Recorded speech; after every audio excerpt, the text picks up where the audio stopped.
नमस्कार। देखने, सुनने और जानने वालों को पुनः मेरा नमस्कार, जय हिंद और सलाम। एक और वीडियो, एक और यूनिवर्सिटी के एडमिशन को लेकर। वैसे तो इस यूनिवर्सिटी के एडमिशन प्रोसेस का संपूर्ण डिटेल 5 अप्रैल को एक वीडियो में आपको समझा चुका हूं, बतला चुका हूं। इस वीडियो को देख लीजिएगा, लिंक आपको नीचे मिल जाएंगे, दोनों लिंक। अब आपके मन में सवाल होगा कि यदि मैं पहले बता चुका हूं तो पुनः इस विषय पर वीडियो क्यों बना रहा हूं? क्योंकि कोविड की वजह से रजिस्ट्रेशन की डेट को पोस्टपोन कर दिया गया था, जो कि 4 अप्रैल से होने वाले थे।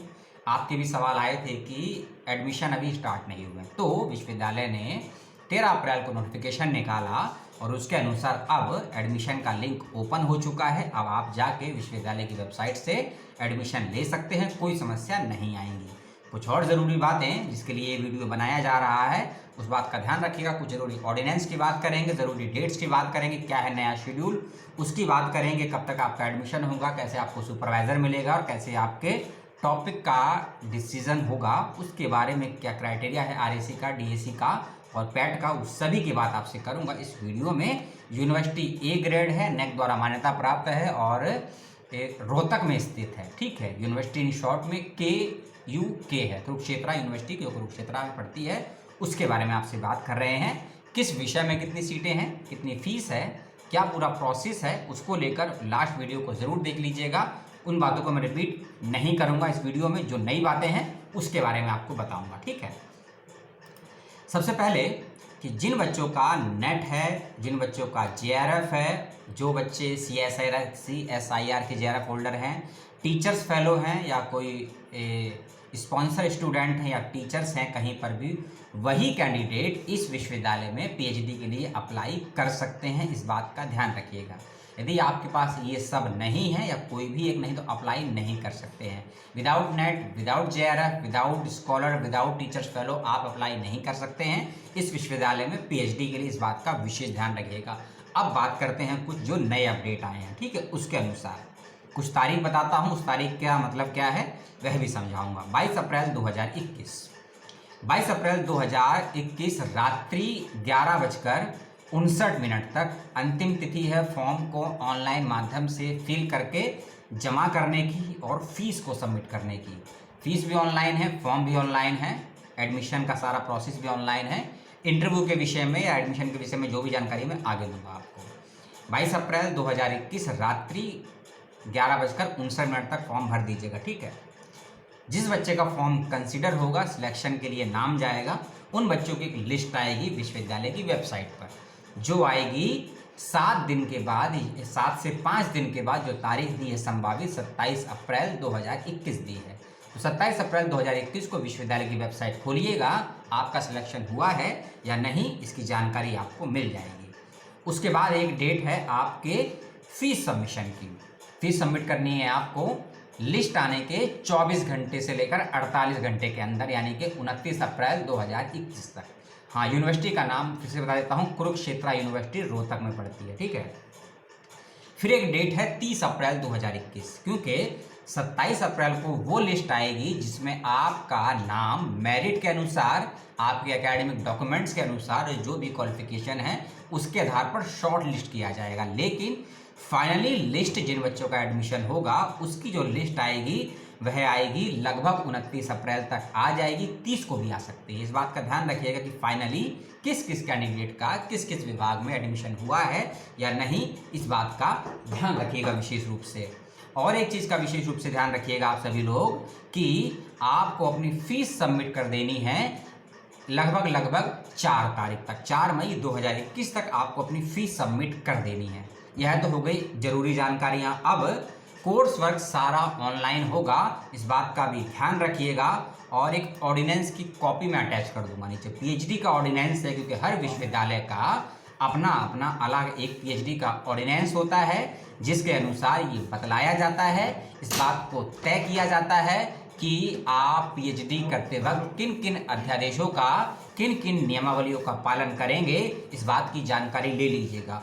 ऑर्डिनेंस का क्लॉज नंबर 10, इसको ज़रूर से और ध्यान से पढ़ लीजिएगा, जिसके अनुसार यूनिवर्सिटी ने क्लियर ये स्पष्ट कर दिया है कि आपको अपने सुपरवाइज़र का चयन कैसे करना है, यदि मिलता है तो क्या करना है, किसी टॉपिक को लेकर, सुपरवाइज़र को लेकर, यूनिवर्सिटी या एफिलिएटेड कॉलेज को लेकर कोई समस्या सवाल हो तो उसके लिए ऑर्डिनेंस को ज़रूर पढ़ लीजिएगा, ठीक है। ऑर्डिनेंस के स्टार्टिंग के 6 महीने, कोर्स वर्क के प्रारंभ के 6 महीने से लेकर 12 महीने तक बहुत सीरियसली होते हैं। उसको लेकर क्या क्या शेड्यूल है पूरा, क्या क्या इन्फॉर्मेशन है, उसके साथ में स्कॉलरशिप और फेलोशिप का क्या क्राइटेरिया है, उसके साथ में कोर्स वर्क के साथ आप और क्या कर सकते हैं, इन सभी की जानकारी विश्वविद्यालय के ऑर्डिनेंस में मेंशन है। लास्ट वाली वीडियो में मैंने ऑर्डिनेंस को अटैच किया था, इस वाले ऑर्डिनेंस के को भी मैं अटैच कर दूंगा जो नया आया है अप्रैल 2021 का, उसको भी ध्यान से पढ़ लीजिएगा। 20 पेज का ऑर्डिनेंस है और यदि आपको फिर भी कोई समस्या आती है तो ये गलती आपकी रहेगी। वीडियो में सब कुछ हिंदी में बताया है मैंने, लिखित में आपको PDF कॉपी दे दूंगा। हेल्पलाइन नंबर आप विश्वविद्यालय से संपर्क कर लीजिए। उसके बाद ही आपको लगता है कि इस विश्वविद्यालय में एडमिशन लेना चाहिए, इंटरव्यू देना चाहिए और आगे मैं PhD कर सकता हूं या कर सकती हूं, इस बात का चयन कीजिएगा कुरुक्षेत्र यूनिवर्सिटी में। और किस सब्जेक्ट में कितनी सीटें हैं, कितनी फीस है, क्या डेट्स हैं, ये सब मैंने आपको बता दिया। और रही बात फीस की, मैं फिर से रिपीट कर देता हूँ कि कुछ मूर्ख बच्चे भी होंगे जो नहीं देखते हैं चीज़ों को, पुरानी चीज़ों को। यदि आप हरियाणा के रहने वाले हैं और आप SC कैटेगरी से हैं, ब्लाइंड कैंडिडेट हैं और आप बैकवर्ड क्लासेस से BC बोलते हैं तो आपकी रजिस्ट्रेशन फीस 200 यानी कि 200 रुपये रखी गई है। इसके अलावा यदि आप हरियाणा के बाहर, मान लीजिए आप पंजाब से हैं, उत्तराखंड से हैं, दिल्ली से हैं, बिहार से हैं, किसी भी अन्य राज्य से हैं हरियाणा को छोड़कर, तो आप सभी कैंडिडेट जनरल कैटेगरी में काउंट होंगे। इस बात का ध्यान रखिएगा, चाहे आप PH हो, चाहे आप EWS हो, चाहे SC ST हो, अदर स्टेट के। लेकिन अगर आप आउट ऑफ हरियाणा के कैंडिडेट्स हैं, अप्लाई कर रहे हैं, तो आप काउंट होंगे जनरल कैटेगरी में। और जनरल कैटेगरी के कैंडिडेट्स की फीस है 800 यानी कि 800 रुपये। इस बात का ध्यान रखिएगा। फिर से बता दूं, 22 अप्रैल 2021 रात्रि 11:59 तक आप फॉर्म को भर सकते हैं, फीस को जमा कर सकते हैं, इस बात का ध्यान रखिएगा। अब आती है बात एंट्रेंस एग्जामिनेशन की।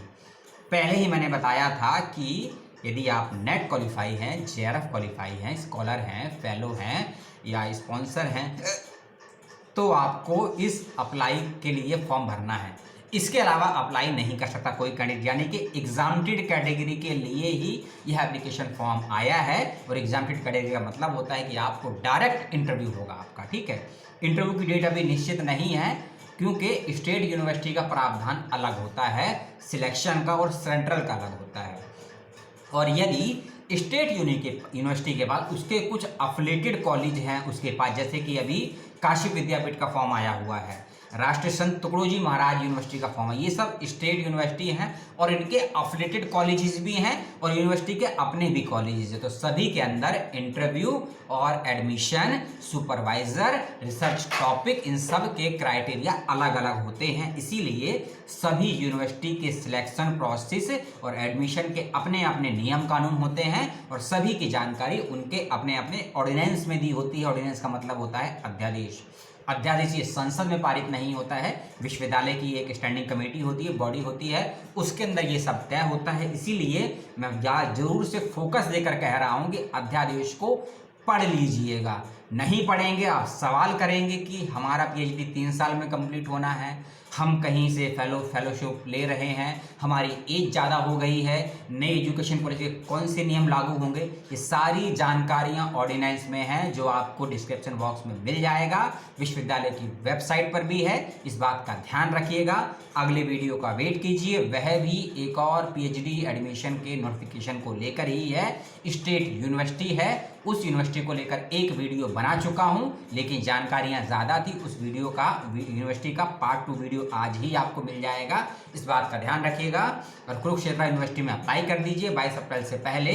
और कोई भी समस्या सवाल आपको हो इस वीडियो में दी गई सूचना को लेकर तो ज़रूर कमेंट बॉक्स में छोड़ दीजिएगा। लाइक, डिसलाइक, सब्सक्राइब, शेयर जो करना है अपनी बुद्धि समझ के अनुसार कीजिए। 30 सेकंड और दे दीजिए।